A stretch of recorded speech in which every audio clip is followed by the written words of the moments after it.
Hi, my name is Matt Schuster. I teach political science at Anoka-Ramsey Community College in Minnesota. I'm also the editor-in-chief of the STAR journal. STAR is an acronym for Social Science, Text, and Academic Research.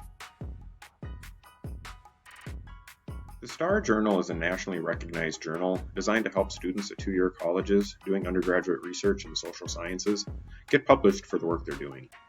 Like other academic journals, we use a double-blind review process to ensure quality. This means that once a paper is submitted, we remove any content that could identify the author and the institution they're with, so that whoever reviews the submission won't be biased for or against them. Reviewers then review the submission and make decisions about publication and give feedback anonymously to help them, again, be as unbiased as possible. This is what we mean by a double-blind review process. We focus on publications in the social sciences. We recognize that not all colleges define the social sciences exactly the same way. While some fields like psychology, sociology, economics, political science, and geography, among others, are pretty much always considered social sciences, we accept submissions from various disciplines, including some that may not always be considered social sciences, like history, communications, English, and philosophy. As long as the subject of the submission deals with the social science issue, we'd certainly consider it for publication.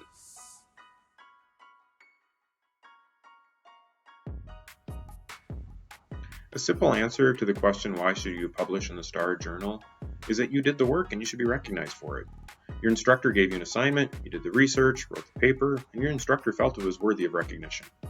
As far as why you should pick the STAR journal for publication, I'd say that you should try to publish in the STAR because we only accept submissions from students at two-year institutions. You won't be in competition with students who are farther along in their schooling. The last reason I'd recommend publishing with the STAR journal, or anywhere for that matter, is that doing so simply looks good on a resume or school application. More and more institutions want students who can demonstrate proficiency in undergraduate research, and getting recognized this way is a great way to show what you're capable of.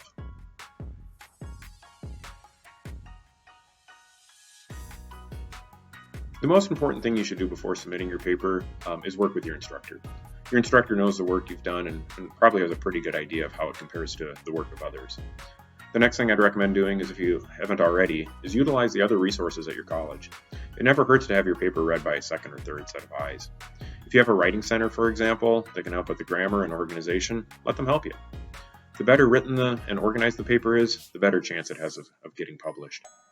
Finally, you can email me if you have any questions. My email address, matthew.schuster@anoka-ramsey.edu, is on the website, star-journal.org. It's the same address you use to submit your paper.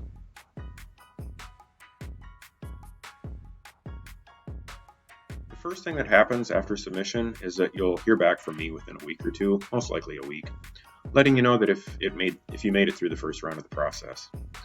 Then, if I accept the submission, I'll remove your name and send your submission off to a reviewer. That reviewer will score your submission against a rubric, and he or she will either say publish it as it is, revise and resubmit it, or recommend that we not publish it.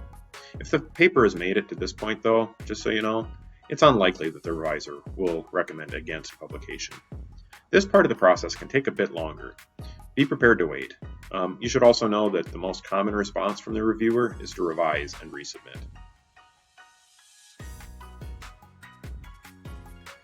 If the reviewer says to revise and resubmit, simply be persistent.